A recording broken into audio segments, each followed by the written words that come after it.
ನಿಮ್ಮ ಕಂದನ ಮೊದಲ ನಗು, ಮೊದಲ ತೊದಲ ನುಡಿ, ಮೊದಲ ಹೆಜ್ಜೆ, ಅಮ್ಮನ ಮೊದಲ ಕೈತುತ್ತು.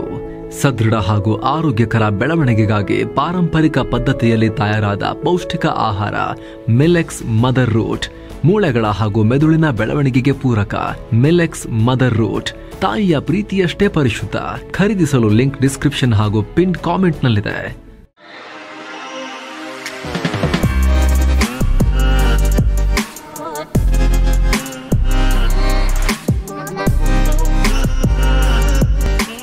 ಹಾಯ್ ಫ್ರೆಂಡ್ಸ್, ದಿನದ ಎಲ್ಲ ಪ್ರಮುಖ ಸುದ್ದಿಯನ್ನ ನಿಮಗೆ ತಲುಪಿಸುವ mastmaga.comನ ಫುಲ್ ನ್ಯೂಸ್ಗೆ ಸ್ವಾಗತ. ನಾನು ಅಮರ್ ಪ್ರಸಾದ್. ತೀವ್ರ ಕುತೂಹಲ ಕೆರಳಿಸಿರೋ ನೇತ್ರಾವತಿ ಫೈಲ್ಸ್ನಲ್ಲಿ ಮತ್ತಷ್ಟು ಹೊಸ ಬೆಳವಣಿಗೆಗಳಾಗಿವೆ. ಈ ಪ್ರಕರಣದಲ್ಲಿ ಮತ್ತಷ್ಟು ಜನರಿಗೆ ಕಾನೂನಿನ ಕುಣಿಕೆ ಬಿಗಿಯಾಗ್ತಾ ಇದೆ. ಈಗ ಪೊಲೀಸರ ಕರ್ತವ್ಯಕ್ಕೆ ಅಡ್ಡಿಪಡಿಸಿದ್ದಾರೆ ಅಂತ ಹೇಳಿ ಈ ಪ್ರಕರಣದಲ್ಲಿ ಜೋರಾಗಿ ಕೇಳಿ ಬರ್ತಾ ಇದ್ದ ಗಿರೀಶ್ ಮಟ್ಟಣ್ಣನವರ್, ಈಗ ಇವ್ರ ಮೇಲೆ FIR ಹಾಕಲಾಗಿದೆ, ಕೇಸ್ ಹಾಕಲಾಗಿದೆ. ಆರೋಪಿ ಮಹೇಶ್ ಶೆಟ್ಟಿ ತಿಮರೋಡಿ ಬಂಧನದ ವೇಳೆ ದೊಡ್ಡ ಮಟ್ಟದಲ್ಲಿ ಹೈಡ್ರಾಮಾ ಆಗಿತ್ತು. ಅಲ್ಲಿ ಗಿರೀಶ್ ಮಟ್ಟಣ್ಣನವರು ಕೂಡ ಇದ್ರು. ಪೊಲೀಸರ ಹತ್ರ ಯಾಕೆ ಏನು ಅಂತೆಲ್ಲ ಅಡ್ಡ ನಿಂತ್ಕೊಂಡು ವಿಚಾರಿಸ್ತಾ ಇದ್ರು.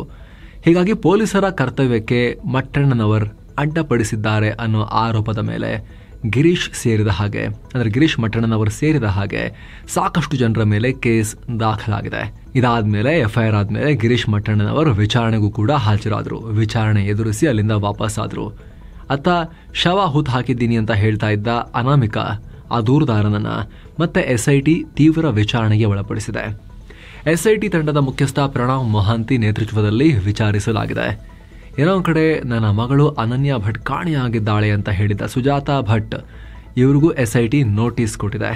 ಅವರ ಒಂದಷ್ಟು ವಿಚಾರಗಳು ಹೊರಗೆ ಬಂದ ಮೇಲೆ ಫೇಕ್ ಫೋಟೋಗ್ರಾಫ್ ಸೇರಿದ ಹಾಗೆ ಹಲವು ಆರೋಪಗಳು ಹೊರಗೆ ಬಂದ ಬಳಿಕ ಬೆಳ್ತಂಗಡಿ SIT ಕಚೇರಿಗೆ ಬಂದು ವಿಚಾರಣೆಗೆ ಹಾಜರಾಗಿ ಅಂತ ವಿಶೇಷ ತನಿಖಾ ತಂಡ ಅವರಿಗೆ ನೋಟಿಸ್ ಕೊಟ್ಟಿದೆ. ಜೊತೆಗೆ ತಮ್ಮ ಮಗಳು ಕಾಣೆಯಾಗಿದ್ದಾರೆ ಅಂತ ಸುಜಾತಾ ಭಟ್ ಯುವತಿಯೊಬ್ಬರ ಫೋಟೋವನ್ನ ತೋರಿಸಿದ್ರು. ಅದಾದ್ಮೇಲೆ ಅದು ನನ್ನ ತಂಗಿ ಅಂತ ಇನ್ನೊಬ್ರು ಆರೋಪ ಮಾಡಿದ್ರು. ನನ್ನ ತಂಗಿನ ಇವ್ರ ಹೆಂಗೆ ಇವ್ರ ಮಗಳಂತ ಹೇಳ್ತಿದ್ದಾರೆ, ಸುಳ್ಳು ಅಂತ. ಹೀಗಾಗಿ ಈ ಕುರಿತು ಸತ್ಯಾಸತ್ಯತೆ ಕಂಡುಹಿಡಿಯೋಕೆ SIT ಮುಂದಾಗಿದೆ. ಅದರಂತೆ ಈಗ ಸುಜಾತಾ ಭಟ್ಗೆ ನೋಟಿಸ್ ನೀಡಿದೆ. ಸದ್ಯ 14 ದಿನಗಳ ನ್ಯಾಯಾಂಗ ಬಂಧನಕ್ಕೀಡಾಗಿರೋ ಮಹೇಶ್ ಶೆಟ್ಟಿ ತಿಮರೋಡಿ ವಿಚಾರವಾಗಿ DCM DK ಶಿವಕುಮಾರ್ ಮಾತನಾಡಿದ್ದಾರೆ. ನಮ್ಮ BL ಸಂತೋಷ್ ವಿರುದ್ಧ ನಮ್ಮನ ವರ್ಡ್ ಯೂಸ್ ಮಾಡಿದ್ದಾರೆ DK ಶಿವಕುಮಾರ್. ನಮ್ಮ RSS ನಾಯಕ BL ಸಂತೋಷ್ ವಿರುದ್ಧ ಆರೋಪ ಮಾಡಿದವರನ್ನ ಒಳಗೆ ಹಾಕಲಾಗಿದೆ ಅಂತ ಹೇಳಿದ್ದಾರೆ DKಶಿ. ಆರೋಪ ಮಾಡೋಕೆ ಅವನ ಹತ್ರ ಏನಿದೆ ಈಗ ಏಕವಚನದಲ್ಲೇ ಕೇಳಿದ್ದಾರೆ. ನಮ್ಮ ನಡುವೆ ರಾಜಕೀಯವಾಗಿ ಭಿನ್ನಾಭಿಪ್ರಾಯ ಇರ್ಬೋದು, ಆದ್ರೆ ನಮ್ಮ ವಿರೋಧಿಗಳ ಬಗ್ಗೆ ಬಾಯಿಗೆ ಬಂದಂಗೆಲ್ಲ ಮಾತಾಡ್ರೆ ನಾವೇನು ಖುಷಿ ಪಡಲ್ಲ. ನಾಳೆ ನಮ್ಮ ಮೇಲೂ ಕೂಡ ಇದೇ ರೀತಿ ಆರೋಪ ಮಾಡ್ತಾರೆ, ಯಾವುದೇ ಆಧಾರ ಇಲ್ಲದೆ. ಇಂಥವ್ರನ್ನೆಲ್ಲ ಬಿಡಬಾರ್ದು ಅನ್ನೋ ರೀತಿಯಲ್ಲಿ DK ಶಿವಕುಮಾರ್ ಹೇಳಿದ್ದಾರೆ. ಮತ್ತೊಂದು ಕಡೆ ಧಾರ್ಮಿಕ ಕ್ಷೇತ್ರದ ವಿರುದ್ಧ ಅಪಪ್ರಚಾರ ಷಡ್ಯಂತ್ರ ಮಾಡಲಾಗ್ತಿದೆ ಅಂತ ಹೇಳಿ ಮಠಾಧೀಶರು ಕೇಂದ್ರ ಗೃಹ ಮಂತ್ರಿ ಅಮಿತ್ ಶಾ ಅವರಿಗೆ ಪತ್ರ ಬರೆದಿದ್ದಾರೆ. ಕೇಂದ್ರದ ವಿರುದ್ಧ ದೊಡ್ಡ ಷಡ್ಯಂತ್ರ ನಡೀತಾ ಇದೆ, ಇದರಲ್ಲಿ ರಾಷ್ಟ್ರ ವಿರೋಧಿ ಕೈಗಳು ಕೆಲಸ ಮಾಡ್ತಿವೆ, ಇದಕ್ಕೆ ಕಡಿವಾಣ ಹಾಕೋ ಕೆಲಸ ಆಗಬೇಕಾಗಿದೆ. ಈ ಕೂಡಲೇ ಕೇಂದ್ರ ಸರ್ಕಾರ ಮಧ್ಯ ಪ್ರವೇಶ ಮಾಡಬೇಕು ಅಂತ ಸ್ವಾಮೀಜಿಗಳು ಪತ್ರದಲ್ಲಿ ಮನವಿ ಮಾಡಿದ್ದಾರೆ. ಧಾರವಾಡದ ಶ್ರೀ ನವಗ್ರಹ ತೀರ್ಥಕ್ಷೇತ್ರ ಸ್ವಸ್ತಿ ಶ್ರೀ ಧರ್ಮ ಸೇನಾ ಭಟ್ಟಾರಕ ಪಟ್ಟಾಚಾರ್ಯ ಮಹಾಸ್ವಾಮೀಜಿ ಹಾಗೂ ಹರಿಹರ ವೀರಶೈವ ಲಿಂಗಾಯತ ಪಂಚಮಸಾಲಿ ಜಗದ್ಗುರು ಶ್ರೀ ವಚನಾನಂದ ಸ್ವಾಮೀಜಿ ಪತ್ರ ಬರೆದಿದ್ದಾರೆ. ಇತ್ತ CM ಸಿದ್ದರಾಮಯ್ಯ ಕೂಡ ಮಾತನಾಡಿದ್ದಾರೆ. ಈಗ ಬಿಜೆಪಿಯವರು ಚಳವಳಿ ಮಾಡ್ತಿದ್ದಾರೆ. SIT ತನಿಖೆಯನ್ನ ಕ್ಷೇತ್ರದ ಮುಖ್ಯಸ್ಥರೇ ಸ್ವಾಗತ ಮಾಡಿದ್ದಾರೆ. SIT ರಚನೆ ಮಾಡಿದಾಗ ಬಿಜೆಪಿಗರು ಮಾತಾಡಲೇ ಇಲ್ಲ. 15 ಜಾಗದಲ್ಲಿ ಅಗೆದು 2 ಕಡೆ ಮಾತ್ರ ಅವಶೇಷಗಳು ಪತ್ತೆಯಾಗಿದ್ದು, 13 ಕಡೆ ಏನೂ ಸಿಕ್ಕಿಲ್ಲ ಅಂದ ಬಳಿಕ ಬಿಜೆಪಿಯವರೀಗ ಮಾತನಾಡ್ತಿದ್ದಾರೆ ಅಂತ CM ಹೇಳಿದ್ದಾರೆ. ಏನೋ ಶುಭಾಂಶು ಶುಕ್ಲಾ ಸ್ಪೇಸ್ಗೆ ಹೋಗಿದ್ದ ಆಕ್ಸಿಯೋಮ್ 4 ಮಿಷನ್ ನಲ್ಲಿ ಬಳಸಲಾಗಿದ್ದ ಸ್ಪೇಸ್ ಎಕ್ಸ್ ನ ಫಾಲ್ಕನ್ 9 ರಾಕೆಟ್ ನಲ್ಲಿ ಲಿಕ್ವಿಡ್ ಆಕ್ಸಿಜನ್ ಲೀಕ್ ಆಗಿತ್ತು ಅಂತ ಇಸ್ರೋ ಚೇರ್ಮನ್ V ನಾರಾಯಣನ್ ಸ್ಫೋಟಕ ಹೇಳಿಕೆ ಕೊಟ್ಟಿದ್ದಾರೆ. ಇದು ಶುಭಾಂಶು ಶುಕ್ಲಾ ಸೇರಿದಂತೆ 4 ಗಗನಯಾತ್ರಿಗಳ ಜೀವಕ್ಕೆ ಚಾಲೆಂಜ್ ಅನ್ನ ಅಪಾಯವನ್ನ ಉಂಟು ಮಾಡಿತ್ತು. ಆಕ್ಸಿಡೈಸರ್ ಲೈನ್ಗಳಲ್ಲಿ ಕ್ರ್ಯಾಕ್ಸ್ ಇರೋದನ್ನ ಇಸ್ರೋ ವಿಜ್ಞಾನಿಗಳು ಐಡೆಂಟಿಫೈ ಮಾಡಿದ್ದಾರೆ ಅಂತ ಹೇಳಿದ್ದಾರೆ. ಇಸ್ರೋ ಇಲ್ಲಿ ಮಧ್ಯಸ್ಥಿಕೆ ವಹಿಸಿದ ನಂತರ ಸ್ಪೇಸ್ ಎಕ್ಸ್ ಆ ಸಮಸ್ಯೆಯನ್ನ ಸರಿಪಡಿಸಿದೆ. ಆ ಸಮಸ್ಯೆಯನ್ನು ಪರಿಹರಿಸಿ 4 ಗಗನಯಾತ್ರಿಗಳ ಜೀವ ಉಳಿಸಿದೆ. ಆದರೆ ಈ ಆಕ್ಸಿಜನ್ ಲೀಕ್ ಸಮಸ್ಯೆಯನ್ನ ಸ್ಪೇಸ್ ಎಕ್ಸ್ ತುಂಬಾ ಲೈಟ್ ಆಗಿ ತಗೊಂಡಿತ್ತು ಅಂತ V ನಾರಾಯಣನ್ ಸ್ಫೋಟಕ ಹೇಳಿಕೆ ಕೊಟ್ಟಿದ್ದಾರೆ. ತುಂಬಾ ಮುಖ್ಯವಾಗಿರೋ ಹೇಳಿಕೆ. ನೋಡಬೇಕು ಇದು ಮುಂದೆ ಯಾವ ರೀತಿ ಡೆವಲಪ್ ಆಗುತ್ತೆ, ಯಾಕೆ ನಿರ್ಲಕ್ಷ್ಯ ಮಾಡಲಾಗಿತ್ತು. ಸುನಿತಾ ವಿಲಿಯಮ್ಸ್ನವರು ಬೋಯಿಂಗ್ನ ಗಗನನೌಕೆಯಲ್ಲಿ ಹೋದಾಗಲೂ ಕೂಡ ಸ್ವಲ್ಪ ತಾಂತ್ರಿಕ ದೋಷ ಆಗಿದ್ದಕ್ಕೆ ತಿಂಗಳುಗಳ ಕಾಲ ಅವ್ರನ್ನ ಅಲ್ಲೇ ಇಡಿಸಿ ಆಲ್ಟರ್ನೇಟಿವ್ ಪ್ಲಾನ್ ಮಾಡಿ ಸೇಫಾಗಿ ಕರ್ಕೊಂಬಂದ್ರು. ಇಲ್ಲಿ ಇಸ್ರೋ ಪತ್ತೆ ಹೆಚ್ಚು ಹೇಳೋ ತನಕ ಯಾಕೆ ಸುಮ್ಮನಿದ್ರು, ಆಮೇಲೆ ಯಾಕೆ ಎಚ್ಚೆತ್ಕೊಂಡ್ರು ಗೊತ್ತಾಗಿರ್ಲಿಲ್ವಾ? ಗೊತ್ತಿದ್ದು ಸುಮ್ಮನಿದ್ರ? ಇದು ಸೀರಿಯಸ್ ಆಗಿ ಗಮನ ಹರಿಸಬೇಕಾಗಿರೋ ವಿಚಾರ, ಕ್ವಶನ್ ಮಾಡಬೇಕಾಗಿರೋ ವಿಚಾರ. ನಾಸಾ ಮತ್ತು ಸ್ಪೇಸ್ ಎಕ್ಸ್ ಇದಕ್ಕೆ ಏನ್ ಹೇಳ್ತಾರೆ ಅಂತ ನೋಡಬೇಕು. ಬೀದಿ ನಾಯಿಗಳಿಗೆ ಸಂಬಂಧಪಟ್ಟಂತೆ ಸಿಕ್ಕಾಪಟ್ಟೆ ತಲೆ ಕೆಡಿಸಿಕೊಂಡಿರೋ ಸುಪ್ರೀಂ ಕೋರ್ಟ್ ಈಗ ಮತ್ತೊಂದು ಆದೇಶ ಹೊರಡಿಸಿದೆ. ಆಗಸ್ಟ್ 11 ಬೀದಿ ನಾಯಿಗಳ ಸಂತಾನಹರಣ ಮತ್ತು ಅವುಗಳಿಗೆ ಜೈಲ್ ಮಾಡಿ ಹಾಕಿ, ಆಶ್ರಯ ತಾಣ ಅಂತ ಹೇಳಿದ್ರು ಬಟ್ ಜೈಲೇ ಅದು ಕೂಡ ಹಾಕಿ ಅಂತ ಹೇಳಿದ್ರಲ್ಲ ಸುಪ್ರೀಂ ಕೋರ್ಟ್. ಆದೇಶಕ್ಕೆ ಭಾರಿ ಪರ ವಿರುದ್ಧ ಚರ್ಚೆ ನಡೀತಾ ಇತ್ತಲ್ಲ, ಈಗ ಒಂದಷ್ಟು ಬದಲಾವಣೆಗಳನ್ನ ಸುಪ್ರೀಂ ಕೋರ್ಟೇ ಮಾಡಿದೆ. ಅದರಲ್ಲಿ ಸಂತಾನಹರಣ ಮತ್ತು ವ್ಯಾಕ್ಸಿನೇಷನ್ ಮಾಡಿದ ನಂತರ ನಾಯಿಗಳನ್ನ ಮೊದಲಿದ್ದ ಮೂಲ ಜಾಗಗಳಲ್ಲಿ ಬೀದಿಲಿ ಬಿಟ್ಬಿಡಿಬೇಕಾದ್ರೆ, ಆದ್ರೆ ಆಕ್ರಮಣಕಾರಿ ಸ್ವಭಾವದ ನಾಯಿಗಳು, ರೇಬಿಸ್ ಇರೋ ನಾಯಿಗಳು ಅಥವಾ ಇನ್ನು ಕೂಡ ವ್ಯಾಕ್ಸಿನೇಷನ್ ಮತ್ತು ಸಂತಾನಹರಣ ಆಗದ ನಾಯಿಗಳು, ಅವುಗಳನ್ನ ನೀವು ಆಶ್ರಯ ತಾಣದಲ್ಲಿ ಇಟ್ಕೋಬೇಕು ಅನ್ನೋ ಸೂಚನೆಯನ್ನ ಕೊಟ್ಟಿದ್ದಾರೆ. ಇಲ್ಲಿ ಇನ್ನೊಂದು ಇಂಟ್ರೆಸ್ಟಿಂಗ್ ವಿಚಾರ ಏನು ಗೊತ್ತಾ, ಎಲ್ಲಾ ರಾಜ್ಯ ಮತ್ತು ಕೇಂದ್ರಾಡಳಿತ ಪ್ರದೇಶಗಳು ಇದೇ ನೀತಿಯನ್ನ ಫಾಲೋ ಮಾಡಬೇಕು ಅನ್ನೋ ಆದೇಶವನ್ನ ಕೂಡ ಕೋರ್ಟ್ ಕೊಟ್ಟಿದೆ. ಬರೀ ದಿಲ್ಲಿಗೆ ಮಾತ್ರ ಸೀಮಿತ ಆಗಿ ಕೊಟ್ಟಿಲ್ಲ. ಬೀದಿ ನಾಯಿಗಳಿಗೆ ಬೀದಿಯಲ್ಲಿ ಆಹಾರ ಕೊಡುವಂತಿಲ್ಲ ಅಂತ ಕೂಡ ಹೇಳಿದ್ದಾರೆ. ಆಹಾರ ಕೊಡೋಕೆ ಪ್ರತ್ಯೇಕ ಸ್ಥಳ ಮಾಡಿ ಆ ಸ್ಥಳದಲ್ಲಿ ನೋಟಿಸ್ ಬೋರ್ಡ್ ಹಾಕಬೇಕು. ಬೀದಿ ನಾಯಿಗಳಿಗೆ ಆಹಾರ ಕೊಡೋರು ಅಲ್ಲೇ ಕೊಡಬೇಕು, ಎಲ್ಲೆಲ್ಲ ಕೊಡಂಗಿಲ್ಲ. ಎಲ್ಲ ಕೊಟ್ರೆ ಕಾನೂನು ಕ್ರಮ ತಗೊಳ್ಳಾಗತ್ತಂತವ್ರ ಮೇಲೆ. ಅಷ್ಟು ಮಾತ್ರ ಅಲ್ಲ, ಈ ಬೀದಿ ನಾಯಿಗಳ ಕೆಲಸ ಎಲ್ಲ ಇರುತ್ತಲ್ಲ, ಈಗ ಅದನ್ನ ಯಾರಾದ್ರೂ ಮಾಡಕ್ ಹೋದಾಗ ಯಾರಾದ್ರೂ ಅಡ್ಡಿಪಡಿಸಿದ್ರೆ ಅವರಿಗೆ 25,000ದಿಂದ 2 ಲಕ್ಷ ರೂಪಾಯಿ ತನಕ ದಂಡ ಕೂಡ ಹಾಕ್ತೀವಿ ಅಂತ ಹೇಳಿ ಸುಪ್ರೀಂ ಕೋರ್ಟ್ ಬೆದರಿಸಿದೆ. ಸುಪ್ರೀಂ ಕೋರ್ಟ್ನ ಜಸ್ಟಿಸ್ ವಿಕ್ರಮನಾಥ್, ಸಂದೀಪ್ ಮೆಹ್ತಾ ಮತ್ತು NV ಅಂಜಾರಿಯಾರ 3 ಸದಸ್ಯ ಪೀಠ ಈ ತುಂಬಾ ಗಂಭೀರ ಸಮಸ್ಯೆ ಬಗ್ಗೆ ತುಂಬಾ ಗಹನವಾದ ಚರ್ಚೆ ಮಾಡಿ ಯೋಚನೆ ಮಾಡಿ ಈ ರೀತಿ ತೀರ್ಪು ಕೊಟ್ಟಿದ್ದಾರೆ. ಬೋಕರ್ ಪ್ರಶಸ್ತಿ ವಿಜೇತೆ ಬಾನು ಮುಷ್ತಾಕ್ ಈ ಬಾರಿ ಮೈಸೂರು ದಸರಾ ಉದ್ಘಾಟನೆ ಮಾಡ್ತಾರೆ ಅಂತ ಸಿಎಂ ಸಿದ್ದರಾಮಯ್ಯ ಘೋಷಿಸಿದ್ದಾರೆ. ಬಾನು ಕನ್ನಡ ಚಳವಳಿಯಲ್ಲಿ ಕೆಲಸ ಮಾಡಿರೋ ಪ್ರಗತಿಪರ ಚಿಂತಕಿ, ಹೀಗಾಗಿ ಅವರಿಗೆ ದಸರಾ ಉದ್ಘಾಟನೆಗೆ ನಾವು ಆಹ್ವಾನ ಕೊಟ್ಟಿದ್ದೀವಿ ಅಂತ ಸಿಎಂ ಹೇಳಿದ್ದಾರೆ. ಸೆಪ್ಟೆಂಬರ್ 22ರಿಂದ ಅಕ್ಟೋಬರ್ 2ರವರೆಗೆ ಒಟ್ಟು 11 ದಿನ ಮೈಸೂರು ದಸರಾ ನಡೆಯುತ್ತೆ. ಈ ಸಲ ಫಸ್ಟಿಗೆ ಸೋನಿಯಾ ಗಾಂಧಿನ ಕರೆಸ್ತಾರೇನೋ ಅಂತೆಲ್ಲ ಚರ್ಚೆ ನಡೀತಾ ಇತ್ತು, ಆದ್ರೆ ಈಗ ಭಾನು ಮುಷ್ತಾಕ್ ಅವರ ಹತ್ರ ಮಾಡಿಸ್ತೇವೆ ಉದ್ಘಾಟನೆ ಅಂತ ಸಿಎಂ ಸಿದ್ದರಾಮಯ್ಯ ಹೇಳಿದ್ದಾರೆ. ಕರ್ನಾಟಕದಲ್ಲಿ ಮಳೆ ಮುಂದುವರೆದಿದೆ. ಕಳೆದ 24 ಗಂಟೆಯಲ್ಲಿ ತುಮಕೂರು ಜಿಲ್ಲೆ ತುರುವೇಕೆರೆ ತಾಲೂಕಿನ ಬಾಣಸಂದ್ರ ಅನ್ನೋ ಕಡೆ ಅತಿ ಹೆಚ್ಚು 100 ಮಿಲಿಮೀಟರ್ ಮಳೆಯಾಗಿದೆ. ಮುಂದಿನ 24 ಗಂಟೆಯಲ್ಲಿ ಕರ್ನಾಟಕದ ಕರಾವಳಿ ಪ್ರದೇಶ ಹೊರತುಪಡಿಸಿ ಅನೇಕ ಜಿಲ್ಲೆಗಳಲ್ಲಿ ಸಾಧಾರಣ ಮಳೆಯಾಗುವ ಸಾಧ್ಯತೆ ಇದೆ. ಹೀಗಾಗಿ ಉತ್ತರ ಕನ್ನಡ, ಉಡುಪಿ, ದಕ್ಷಿಣ ಕನ್ನಡ ಜಿಲ್ಲೆಗಳನ್ನ ಬಿಟ್ಟು ರಾಜ್ಯದ ಉಳಿದೆಲ್ಲ ಜಿಲ್ಲೆಗಳಿಗೆ ಯೆಲ್ಲೋ ಅಲರ್ಟ್ ಕೊಡಲಾಗಿದೆ. ಅತ್ತ ಮಹಾರಾಷ್ಟ್ರದ ಘಟ್ಟ ಪ್ರದೇಶದಲ್ಲಿ ಭಾರೀ ಮಳೆಯಿಂದಾಗಿ ಬೆಳಗಾವಿ ಸೇರಿದಂತೆ ಉತ್ತರ ಕರ್ನಾಟಕದ ಹಲವು ಕಡೆ ಭಾರೀ ಪ್ರವಾಹದ ವಾತಾವರಣ ಕ್ರಿಯೇಟ್ ಆಗ್ತಾ ಇದೆ. ಕೃಷ್ಣಾ ನದಿ ಪಾತ್ರದಲ್ಲಿ ಅಲರ್ಟ್ ಕೂಡ ಜಾರಿ ಮಾಡಲಾಗಿದೆ.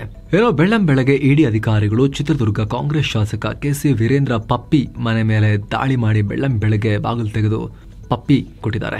ಜೊತೆಗೆ ಅವರ ಸಹೋದರ ಕೆಸಿ ನಾಗರಾಜ್, ಕೆಸಿ ಸ್ವಾಮಿ ಮನೆ ಮೇಲೂ ಕೂಡ ರೇಡ್ ಮಾಡಿದ್ದಾರೆ. ದಾಳಿ ವೇಳೆ ಶಾಸಕ ವೀರೇಂದ್ರ ಮನೆಯಲ್ಲಿರಲಿಲ್ಲ, ಸಿಕ್ಕಿಂನಲ್ಲಿದ್ರು. ಹೀಗಾಗಿ ಇಡಿ ಅವ್ರನ್ನ ಅಲ್ಲಿ ವಶಕ್ಕೆ ಪಡ್ಕೊಂಡಿದೆ. ಸೊ ಸೀರಿಯಸ್, ಸಿಕ್ಕಿಂನಲ್ಲೇ ಹಿಡಿಯಷ್ಟು, ಸಿಕ್ಕಿಂನಲ್ಲೇ ಸಿಕ್ಕಿದ್ರಲ್ಲ ಅಂತ ಅಲ್ಲೇ ಹಿಡಿದ್ಬಿಟ್ಟಿದ್ದಾರೆ. ವೀರೇಂದ್ರ ಒಡೆತನದ ಕಂಪನಿಗಳಿಂದ ಗೇಮಿಂಗ್ ಆಪ್ಗಳಿಗೆ ಹಣ ವರ್ಗಾವಣೆ ಮಾಡಿರುವ ಆರೋಪ ಕೇಳಿ ಬಂದ ಹಿನ್ನೆಲೆಯಲ್ಲಿ ಇಡಿ ಹಿಡಿದು ಹಾಕಿದೆ. ಅತ್ತ ಕಾಂಗ್ರೆಸ್ ನಾಯಕಿ ಕುಸುಮಾ ಹನುಮಂತರಾಯಪ್ಪ ಮನೆ ಮೇಲೂ ಕೂಡ ಇಡಿ ದಾಳಿ ಮಾಡಿದೆ. ಈ ವೇಳೆ ಮನೆಯಲ್ಲಿರುವ ಅಗತ್ಯ ದಾಖಲೆಗಳನ್ನ ಪರಿಶೀಲಿಸಿದ್ದಾರೆ. ಚಿತ್ರದುರ್ಗ ಕಾಂಗ್ರೆಸ್ ಶಾಸಕ ಕೆಸಿ ವೀರೇಂದ್ರ ಅವರ ವ್ಯವಹಾರದಲ್ಲಿ ಕುಸುಮಾ ಸಹೋದರ ಭಾಗಿಯಾಗಿರುವ ಆರೋಪದ ಮೇಲೆ ಇಲ್ಲಿಗೂ ಕೂಡ ಬಂದಿದ್ದಾರೆ ಅಂತ ಹೇಳಲಾಗ್ತಿದೆ. ಬಿಎಂಟಿಸಿ ಚಾಲಕರು ಸ್ವಲ್ಪ ನಿಧಾನಕ್ಕೆ ಸಮಾಧಾನದಿಂದ ಗಾಡಿ ಓಡಿಸೋ ರೀತಿ ಮಾಡಕ್ಕೆ ಒಂದಷ್ಟು ಹೆಜ್ಜೆಯನ್ನ ಈಗ ಕ್ರಮಗಳನ್ನ ತಗೊಳ್ಳಲಾಗಿದೆ. 2 ಸಲ ಅಪಘಾತ ಮಾಡಿದ್ರೆ, ಅವ್ರ ತಪ್ಪು ಸಾಬೀತಾದ್ರೆ ಅವ್ರನ್ನ ಕೆಲಸದಿಂದ ತೆಗೆದು ಹಾಕೋದಾಗಿ ಹೇಳಿದ್ದಾರೆ ಬಿಎಂಟಿಸಿ ಅವರು. ಡ್ರೈವರ್ ಮೊಬೈಲ್ ನಲ್ಲಿ ಮಾತನಾಡಿದ್ರೆ ಅವ್ರ ಮೇಲೆ ಕಠಿಣ ಕ್ರಮ ತಗೊಳ್ಳಲಾಗುತ್ತೆ. 15 ದಿನ ಅವ್ರನ್ನ ಕೆಲಸದಿಂದ ತೆಗೆದು ಹಾಕಲಾಗುತ್ತೆ, ಸ್ಯಾಲರಿ ಕಟ್ ಆಗುತ್ತೆ ಅಷ್ಟು ದಿವಸದ್ದು. ಮೊಬೈಲ್ ಅನ್ನ ಕೂಡ ಅವರಿಂದ ವಶಪಡಿಸಿಕೊಳ್ತೀವಿ ಅಂತ ಹೇಳಿದ್ದಾರೆ. ಹಾಗೂ ಅಂತ ಚಾಲಕರನ್ನ ಮತ್ತೊಂದು ಘಟಕಕ್ಕೆ ಟ್ರಾನ್ಸ್ಫರ್ ಕೂಡ ಮಾಡ್ತೀವಿ. ಸಸ್ಪೆಂಡ್, ಮೊಬೈಲ್ ಕಿತ್ಕೊಳ್ಳೋದು ಮಾತ್ರ ಅಲ್ಲ, ಅವ್ರನ್ನ ಬೇರೆ ಕಡೆಗೆ ಟ್ರಾನ್ಸ್ಫರ್ ಮಾಡಲಾಗಿ ಪನಿಷ್ಮೆಂಟ್ ಕೊಡಲಾಗುತ್ತೆ ಅಂತ. ಹಾಗೂ ಮದ್ಯಪಾನ ಮಾಡಿ ಬಸ್ ಚಲಾಯಿಸಿದ್ರೆ, ಟಿಕೆಟ್ ಕೇಸ್ ನಲ್ಲಿ ತಗಲ ಹಾಕೊಂಡ್ರೆ ಅವಾಗಲೂ ಕೂಡ ಆಕ್ಷನ್ ತಗೊಳ್ತೀವಿ, ಸ್ಟ್ರಿಕ್ಟ್ ಆಗಿ ಅವ್ರ ಮೇಲೆ ಸಸ್ಪೆಂಡ್ ಮಾಡ್ತೀವಿ ಅಂತ ಹೇಳಿದ್ದಾರೆ. ಏನೋ ಈ ಅಪಘಾತಗಳನ್ನ ತಡೆಯುವ ನಿಟ್ಟಿನಲ್ಲಿ ಡಿಪೋ ಮ್ಯಾನೇಜರ್ಗಳು ಸಭೆ ಸೇರಬೇಕು ಮತ್ತು ಸೇಫ್ ಡ್ರೈವಿಂಗ್ ಬಗ್ಗೆ ಆಗಾಗ ಬಿಎಂಟಿಸಿ ಚಾಲಕರ ಜೊತೆ ಮಾತಾಡ್ತಾನೆ ಇರಬೇಕು ಅಂತ ಸೂಚಿಸಿದ್ದಾರೆ. ರಾಹುಲ್ ಗಾಂಧಿ, ಸಿಎಂ ಸಿದ್ದರಾಮಯ್ಯ RSS ವಿರುದ್ಧ ದೊಡ್ಡ ಯುದ್ಧ ಸಾರಿರೋ ಟೈಮ್ ನಲ್ಲಿ DK ಶಿವಕುಮಾರ್ ಬಹಳ ಲಘು ಬಗೆಯಿಂದ ವಿಧಾನಸಭೆಯಲ್ಲಿ ನಿಂತುಕೊಂಡು RSS ನ ಆಂಥೆಮ್ ನಮಸ್ತೆ ಸದಾವತ್ಸಲೆ ಮಾತೃಭೂಮೆ ಬಹಳ ರಾಗಬದ್ಧವಾಗಿ, ಲಯಬದ್ಧವಾಗಿ, ಬಹಳ ಬ್ಲಷಲ್ ಆಗಿ ಹಾಡನ್ನ ಹಾಡಿದ್ದಾರೆ. ಇದು ಬಹಳ ಚರ್ಚೆ ಆಗ್ತಾ ಇದೆ. ಆದ್ಮೇಲೆ DK ಶಿವಕುಮಾರ್ ಸಮರ್ಥನೆ ಕೊಟ್ಟಿದ್ದಾರೆ. ಎಲ್ಲರ ಬಗ್ಗೆ ತಿಳ್ಕೊಬೇಕ್ರಿ, ಒಳ್ಳೇದೆಲ್ಲ ಕಡೆನೂ ಇರುತ್ತೆರಿ, ಸ್ಟಡಿ ಮಾಡ್ಬೇಕ್ರಿ ಎಲ್ಲದನ್ನು ಅನ್ನೋ ಒಂದು ಹೇಳಿಕೆಯನ್ನು ಕೊಟ್ಟಿದ್ದಾರೆ. ವಿರೋಧಿಗಳನ್ನ ಕೂಡ ಸ್ಟಡಿ ಮಾಡ್ಬೇಕ್ರಿ ಅಂತ ಹೇಳಿದ್ದಾರೆ. ಅದಕ್ಕೆ ಸಂಬಂಧಪಟ್ಟಂತೆ ಸ್ನೇಹಿತರೆ, ನಾವು ವಿಶೇಷ ವರದಿಯಲ್ಲಿ ಏನ್ ಪೊಲಿಟಿಕಲ್ ಲೆಕ್ಕಾಚಾರ ಇರಬಹುದಾ, ಏನು ಎತ್ತ ಎಲ್ಲವನ್ನ ಈ ವರದಿಯಲ್ಲಿ ಅನಲೈಸ್ ಮಾಡೋ ಪ್ರಯತ್ನ ಮಾಡಿದ್ದೀವಿ. ನೀವು ನೋಡಿಲ್ಲ ಅಂದ್ರೆ ಅದು ನೋಡಬಹುದು, ಇವತ್ತೇ ಪಬ್ಲಿಷ್ ಆಗಿದೆ. ಉಗ್ರಗಾಮಿಗಳೊಂದಿಗೆ ನಂಟಿನ ಆರೋಪದಲ್ಲಿ ಜಮ್ಮು ಕಾಶ್ಮೀರದಲ್ಲಿ 2 ಸರ್ಕಾರಿ ಅಧಿಕಾರಿಗಳನ್ನ ತೆಗೆದುಹಾಕಲಾಗಿದೆ. ಜಮ್ಮು ಕಾಶ್ಮೀರ ಲೆಫ್ಟಿನೆಂಟ್ ಗವರ್ನರ್ ಮನೋಜ್ ಸಿನ್ಹಾ ಈ ಆದೇಶ ಹೊರಡಿಸಿದ್ದಾರೆ. ಖುರ್ಷಿದ್ ಅಹಮದ್ ರಾಥರ್ ಮತ್ತು ಸಿಯಾದ್ ಅಹಮದ್ ಖಾನ್ ಅಂತ ಗುರುತಿಸಲಾಗಿದೆ. ಈ ಖುರ್ಷಿದ್ ಅಹಮದ್ ರಾಥರ್ ಶಿಕ್ಷಕ, ಟೀಚರ್, ಲಷ್ಕರ್ ಸಂಘಟನೆಯೊಂದಿಗೆ ಕೆಲಸ ಮಾಡ್ತಿದ್ದ ಅಂತ ಗೊತ್ತಾಗಿದೆ. ಪಾಕಿಸ್ತಾನ ಮೂಲದ ಹ್ಯಾಂಡ್ಲರ್ಗಳಾದ ಮಂಜೂರ್ ಅಹಮದ್ ಶೇಖ್ ಮತ್ತು ಜಾವೇದ್ ಅಹಮದ್ ಜೊತೆ ಈ ಖುರ್ಷಿದ್ ಅಹಮದ್ ಕಾಂಟ್ಯಾಕ್ಟ್ನಲ್ಲಿದ್ದ ಅಂತ ತನಿಖೆ ವೇಳೆ ಗೊತ್ತಾಗಿದೆ. ಏನೋ ಕಾಶ್ಮೀರ ಕಣಿವೆಯಲ್ಲಿ ಆಪರೇಟ್ ಆಗ್ತಿರೋ ಪಾಕ್ ಉಗ್ರರಿಗೆ ಶಸ್ತ್ರಾಸ್ತ್ರ, ಮದ್ದುಗುಂಡು ಮತ್ತು ಮಾದಕ ವಸ್ತುವನ್ನು ಕೊಡೋ ಕೆಲಸವನ್ನ ಈ ಖುರ್ಷಿದ್ಗೆ ಕೊಡಲಾಗಿತ್ತು. ಪಾಕ್ ಹ್ಯಾಂಡ್ಲರ್ಗಳಿಂದ ಈತನಿಗೆ ಆದೇಶ ಬರ್ತಾ ಇತ್ತು ಅಂತ ರಿವೀಲ್ ಆಗಿದೆ. LOC ಮೂಲಕ ಪಾಕ್ ಶಸ್ತ್ರಾಸ್ತ್ರಗಳನ್ನು ಈತ ತಂದು ಉಗ್ರರಿಗೆ ಕೊಡ್ತಾ ಇದ್ದ ಅಂತ ಕೂಡ ತನಿಖೆ ವೇಳೆ ಗೊತ್ತಾಗಿದೆ. ಇನ್ನು ಈ ಸಿಯಾದ್ ಅಹಮದ್ ಖಾನ್ ಪಶುಸಂಗೋಪನಾ ಇಲಾಖೆಯಲ್ಲಿ ಅಸಿಸ್ಟೆಂಟ್ ಸ್ಟಾಕ್ಮನ್ ಆಗಿ ಕೆಲಸ ಮಾಡ್ತಿದ್ದ. ಈತ ಕೂಡ ಲಷ್ಕರ್ಗಾಗಿ ಕೆಲಸ ಮಾಡ್ತಿದ್ದ. ಉಗ್ರರನ್ನ ಒಳನುಸುಳೋಕೆ ಸಹಾಯ ಮಾಡೋ ಟಾಸ್ಕ್ ಅನ್ನ ಈತನಿಗೆ ಕೊಡಲಾಗಿತ್ತು. ಆಶ್ರಯ, ಶಸ್ತ್ರಾಸ್ತ್ರ, ಮದ್ದುಗುಂಡುಗಳನ್ನು ಸಪ್ಲೈ ಮಾಡೋಕೆ ಸಹಾಯ ಮಾಡ್ತಿದ್ದ. ಸದ್ಯ ಇವರಿಬ್ಬರನ್ನ ಕುಪ್ವಾರದ ಜೈಲಿಗೆ ಅಟ್ಟಲಾಗಿದೆ. ಪುಂಡಾಟ ಮಾಡಿದ ಬಾಂಗ್ಲಾದೇಶಿ ಬಾರ್ಡರ್ ಗಾರ್ಡ್ಸ್ನ ಒಬ್ಬ ಶಸ್ತ್ರಸಜ್ಜಿತ ಯೋಧನನ್ನ ಭಾರತದ ಪಡೆಗಳು ಅರೆಸ್ಟ್ ಮಾಡಿದ್ದಾರೆ. ಈತ ಅಕ್ರಮವಾಗಿ ಭಾರತದ ಗಡಿಯೊಳಗಡೆ ಪ್ರವೇಶ ಮಾಡಿದ್ದ ಅಂತ ಗೊತ್ತಾಗಿದೆ. ತ್ರಿಪುರಾದ ಸೆಪಹಿಜಾಲಾ ಜಿಲ್ಲೆಯ ಕಮ್ಥಾನಾ ಅನ್ನೋ ಹಳ್ಳಿ ಬಳಿ ಈ ಘಟನೆಯಾಗಿದೆ. ಬಂಧಿತ ಸಿಬ್ಬಂದಿಯನ್ನ ಮೊಹಮ್ಮದ್ ಮಿರಾಜ್ ಇಸ್ಮಾಮ್ ಅಂತ ಗುರುತಿಸಲಾಗಿದೆ. ಬಾರ್ಡರ್ ಗಾರ್ಡ್ ಬಾಂಗ್ಲಾದೇಶ್ ಪಡೆಯ 60ನೇ ಬೆಟಾಲಿಯನ್ನ ಯೋಧ ಈತ. ಬಾಂಗ್ಲಾದ ಬ್ರಾಹ್ಮಣ್ ಬಾರಿಯಾ ಜಿಲ್ಲೆಯ ಮಾಲ್ದಾ ಅನ್ನೋ ಕಡೆ ಕೆಲಸ ಮಾಡ್ತಾ ಇದ್ದ. ಈತನೊಂದಿಗೆ ಇನ್ನೊಬ್ಬ ಕೂಡ ಇದ್ದ. ಇಬ್ಬರು ಭಾರತದ ಬಾರ್ಡರ್ ಗೇಟ್ ನಂಬರ್ 136 ಹಾಗೂ 137 ಒಳಗಡೆ ಅಕ್ರಮವಾಗಿ ನುಗ್ಗುಬಿಟ್ಟಿದ್ರು. ಗಡಿಯಲ್ಲಿ ಇವರ ಮೂವ್ಮೆಂಟ್ ಗಮನಿಸಿದ BSF ತಕ್ಷಣ ಇದರಲ್ಲಿ ಮೊಹಮ್ಮದ್ ಮಿರಾಜ್ನನ್ನ ಅರೆಸ್ಟ್ ಮಾಡಿತು. ಆಗ ಮತ್ತೊಬ್ಬ ಹಾರು ಬಿದ್ದು ತಪ್ಪಿಸಿಕೊಂಡು ಬಾಂಗ್ಲಾಗೆ ಓಡೋದ. ಏನೋ ಬಂಧಿತ ಬಾಂಗ್ಲಾ ಯೋಧನನ್ನ ಕಮ್ತಾನ್ BSF ಕ್ಯಾಂಪ್ನಲ್ಲಿ ಈಗ ವಿಚಾರಣೆ ನಡೆಸಲಾಗ್ತಾ ಇದೆ. ಏನು ಶ್ರೀಲಂಕಾದಲ್ಲಿ ಮಹತ್ವದ ಬೆಳವಣಿಗೆಯಲ್ಲಿ ವಿದೇಶ ಪ್ರವಾಸಕ್ಕಾಗಿ ಸರ್ಕಾರಿ ದುಡ್ಡನ್ನ ಖರ್ಚು ಮಾಡಿಕೊಂಡಿದ್ದಾರೆ ಅಂತ ಶ್ರೀಲಂಕಾ ಮಾಜಿ ಅಧ್ಯಕ್ಷ ರನಿಲ್ ವಿಕ್ರಮಸಿಂಘೆಯನ್ನ ಅರೆಸ್ಟ್ ಮಾಡಿದ್ದಾರೆ. ಲಂಕಾ ಅಧ್ಯಕ್ಷರಾಗಿದ್ದಾಗ ಸರ್ಕಾರಿ ಫಂಡ್ ಬಳಸಿ 2023 ಸೆಪ್ಟೆಂಬರ್ನಲ್ಲಿ ತಮ್ಮ ಪತ್ನಿ ಪ್ರೊಫೆಸರ್ ಮೈತ್ರಿ ಅವರ ಕಾನ್ವೊಕೇಶನ್ ಸೆರೆಮನಿ ಪಾಲ್ಗೊಳ್ಳೋಕೆ ಪ್ರೈವೇಟ್ ಇವೆಂಟ್ಗೆ ಸರ್ಕಾರ ದುಡ್ಡು ಬಳಸಿಕೊಂಡು ಹೋಗಿದ್ರು. ಬಳಿಕ ಅಮೆರಿಕಾಗೆ ಹೋಗಿ ಅಲ್ಲಿಂದ ವಾಪಸ್ ಆಗಿದ್ರು. ಸೊ ಇದಕ್ಕೆಲ್ಲ ಸರ್ಕಾರದ ದುಡ್ಡು ಯೂಸ್ ಮಾಡ್ಕೊಂಡಿದ್ದಾರೆ ಅಂತ ಹೇಳಿ CID ಅಲ್ಲೂ ಕೂಡ ಇದೆ, ಅವರು ವಿಚಾರಣೆ ಮಾಡಿದ್ರು. ಈಗ ಅರೆಸ್ಟ್ ಮಾಡಿದ್ದಾರೆ. ಏನೋ ಭಾರತದ ಷೇರುಪೇಟೆ ವಾರದ ಕಡೆಯ ದಿನ ಅಂದ್ರೆ ವಹಿವಾಟಿನ ಕಡೆಯ ದಿನ ಶುಕ್ರವಾರದ ಲಾಸ್ಟ್ಗೆ ಎಂಡ್ಗೆ 693 ಪಾಯಿಂಟ್ಸ್ ಡೌನ್ ಆಗಿ 81,306ಕ್ಕೆ ಇಳಿತು. ನಿಫ್ಟಿ 213 ಪಾಯಿಂಟ್ಸ್ ಡೌನ್ ಆಗಿ 24,870ಕ್ಕೆ ತಲುಪಿತು. ಭಾರತ ಮತ್ತು ಅಮೆರಿಕ ನಡುವಿನ ವ್ಯಾಪಾರ ಒಪ್ಪಂದದ ಮಾತುಕತೆಯಲ್ಲಿ ಇದುವರೆಗೂ ಯಾವುದೇ ಕ್ಲಾರಿಟಿ ಇಲ್ಲ. ಜೊತೆಗೆ ಭಾರತದ ಮೇಲೆ ಟ್ರಂಪ್ ಹೇರಿರುವ ಹೆಚ್ಚುವರಿ 25% ಟ್ಯಾರಿಫ್ ಆಗಸ್ಟ್ 27ರಿಂದ ಅನ್ವಯ ಆಗುತ್ತೆ. ಹೀಗಾಗಿ ಹೂಡಿಕೆದಾರರು ಪ್ರಾಫಿಟ್ ಬುಕಿಂಗ್ ಮಾಡಿದ್ದಾರೆ. ಇನ್ನು ರಷ್ಯಾ ಯುಕ್ರೇನ್ ಶಾಂತಿ ಮಾತುಕತೆಗಾಗಿ ಶತ ಪ್ರಯತ್ನ ನಡೀತಿರೋ ನಡುವೆನೆ ರಷ್ಯಾ ಯುಕ್ರೇನ್ ಮೇಲೆ ಮತ್ತೊಂದು ಸುತ್ತಿನ ದಾಳಿ ನಡೆಸಿತ್ತು. ಹೀಗಾಗಿ ಯುದ್ಧ ನಿಲ್ಲೋ ಸೂಚನೆಗೆ ಮತ್ತೆ ಬೆಂಕಿ ಬಿದ್ದಿದೆ. ಪರಿಣಾಮ ದೇಸಿ ಮಾರುಕಟ್ಟೆ ರೆಡ್ನಲ್ಲಿ ಕೊನೆಗೊಂಡಿದೆ. ಇನ್ನು Mahindra and Mahindra, Maruti Suzuki, Bharti Airtel, Titan, Bajaj finance ಷೇರುಗಳು ಗ್ರೀನ್ನಲ್ಲಿದ್ವು. Asian paints, UltraTech cement, Tata steel, ITC ಮತ್ತು ಕೋಟಕ್ ಮಹೀಂದ್ರ ಬ್ಯಾಂಕ್ ರೆಡ್ನಲ್ಲಿದ್ವು. ಡಾಲರ್ ಮುಂದೆ ರೂಪಾಯಿ ಮೌಲ್ಯ 27 ಪೈಸೆ ಡೌನ್ ಆಗಿ 87 ರೂಪಾಯಿ 52 ಪೈಸೆ ಆಗಿದೆ. ಇನ್ನು ಚಿನ್ನ ಮತ್ತು ಬೆಳ್ಳಿ ಬೆಲೆ ವಿಚಾರಕ್ಕೆ ಬಂದರೆ 24 ಕ್ಯಾರೆಟ್ನ 10 ಗ್ರಾಂ ಚಿನ್ನದ ಬೆಲೆಯಲ್ಲಿ 211 ರೂಪಾಯಿ ಹೆಚ್ಚಾಗಿ 99,358 ರೂಪಾಯಿ ಆಗಿದೆ. 22 ಕ್ಯಾರೆಟ್ನ 10 ಗ್ರಾಂ ಚಿನ್ನದ ಬೆಲೆಯಲ್ಲಿ 190 ರೂಪಾಯಿ ಹೆಚ್ಚಾಗಿ 91,010 ರೂಪಾಯಿ ಆಗಿದೆ.